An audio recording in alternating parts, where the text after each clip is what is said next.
പടം first half കുഴപ്പമില്ല. ഇപ്പോൾ ശരിക്കും പറഞ്ഞാൽ സുരേഷ് ഗോപിന് പറ്റിയത് അഭിനയമാണ്. അദ്ദേഹത്തിന് ഈ പണിയാണ് നല്ലത്. പക്ഷേ സെക്കൻഡ് ഹാഫിൽ ഈ പണിയാണോ എന്നുള്ള വീണ്ടും ഒരിക്കൽ കൂടെ പുനഃപരിശോധിക്കേണ്ടതുണ്ട്. ജാനകി യൂസ് കേരള എന്നുള്ള ഒരു ക്യാപ്ഷനൊന്ന് മാറ്റിയിട്ട് Janaki use justice of humanity നിട്ടാൽ പോലും നമുക്ക് ബെറ്റർ ആയിരിക്കും. കാരണം അദ്ദേഹം ഈ സെക്കൻഡ് ഹാഫിൽ കേരളത്തിനെ വേറൊരു രീതിയിൽ വളച്ചൊടിക്കാൻ ശ്രമിക്കുന്ന 1-2 പോയിൻറ്റ്സ് ഉണ്ട്. ഇത് കേരളമാണെന്നുള്ളത് ഇവിടെ വിവേകമായി ചിന്തിക്കാനും പ്രവർത്തിക്കാനും ഒക്കെ കഴിവുള്ള ഒരുപാട് നല്ല മനുഷ്യരുള്ളതാണ് ഇവിടെ. ഇത് എടുത്തു പറയുന്ന 1-2 പോയിൻറ്റ്സ് ഉണ്ട് ഇതിനകത്ത്. നമ്മളെ കേരളത്തിനെ മൃഗീയമായി വളരെ മാറ്റിമറിക്കുന്ന തരത്തിൽ വളരെ മോശമായിട്ടുള്ളൊരു കാര്യമുണ്ട്. നമ്മളെ ശൗചാലയം ഇല്ല.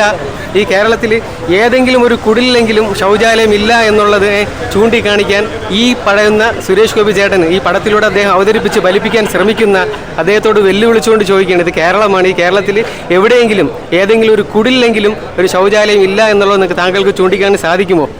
എൻ്റെ ചോദ്യമാണ്. ഈ പടം കാണുന്ന മലയാളികൾ നമ്മൾ വിലയിരുത്തേണ്ടതാണ്. ശരിക്കും പറഞ്ഞു കഴിഞ്ഞാൽ എഗെയിൻസ്റ്റ് കേരള എന്ന നിലയിലേക്ക് ഇത്തരത്തിലൊരു പടം രാഷ്ട്രീയവൽക്കരിക്കാൻ വേണ്ടി മാത്രം അദ്ദേഹം ഉപയോഗിച്ചാണ്. എന്തിനു വേണ്ടിയാണ് ഈ ഹൈപ്പ് കൊടുത്തത്? എന്തിനായി വിവാദം? എന്തെല്ലാം തരത്തിൽ പടങ്ങളിലൂടെ വരുന്നുണ്ട്?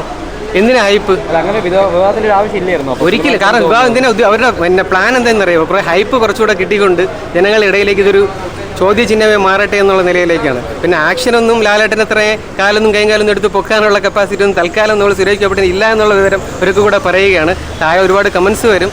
So most ബിലോഡ് welcome. ഇടുന്ന കമൻസിനോട് വ്യക്തമായിട്ടുള്ള സത്യസന്ധമായിട്ടുള്ള നിലപാടാണ് ഇപ്പോൾ അറിയിക്കുന്നത്. പടം കണ്ട് നമ്മൾ ആദ്യ ഹാഫ് അംഗീകരിക്കുന്നു. അദ്ദേഹം നല്ല രീതിയിൽ നമ്മൾ സുരേഷ് ഗോപി ചേട്ടൻ്റെ വമ്പൻ തിരിച്ചുവരവ് എന്നുള്ളൊരു വലിയ പ്രതീക്ഷയിലാണ് ഇരുന്നത്. സെക്കൻഡ് ഹാഫ് അത് എവിടത്തോളം കൊണ്ട് എത്തിക്കുമെന്ന് നോക്കുമ്പോഴാണ് നമ്മളെ ബഹുമാനപ്പെട്ട കേരളത്തിനെ അപമാനിക്കുന്ന തരത്തിലേക്കുള്ള ശൗചാലയത്തിൻ്റെ ഒരു വിഷയം എടുത്തിട്ടത്. കാരണം നമ്മുടെ സ്ത്രീകളായാലും ഇത്തരത്തിൽ നടത്തുന്ന അരാജകത്വം, ആ സ്ത്രീക്കെതിരെ നടന്നിട്ടുള്ള അരാജകത്തെ സ്വന്തം സഹോദരി എന്ന നിലയിൽ നെഞ്ചിലേറ്റിക്കൊണ്ട് തന്നെയാണ് ഈ കേരളവും ഞാനെന്ന വ്യക്തിത്വവും അതിനെ അങ്ങേയറ്റം അപലപിക്കുന്നു. കാരണം അതിനെതിരെ തന്നെ നിലകൊള്ളണം, അതിന് ഒറ്റക്കെട്ടായി കൂട്ടായി നിലകൊള്ളണം. പക്ഷേ അത് ഒരു സംസ്ഥാനത്തിനെ അപമാനിക്കുന്ന തരത്തിലേക്ക് ആക്കിക്കൊണ്ട് നടത്താവുന്ന ഒരു വികാരമാണെങ്കിൽ അതൊരിക്കലും ഇവിടെ നടപ്പാവില്ല. ഇത് കേരളമാണ്.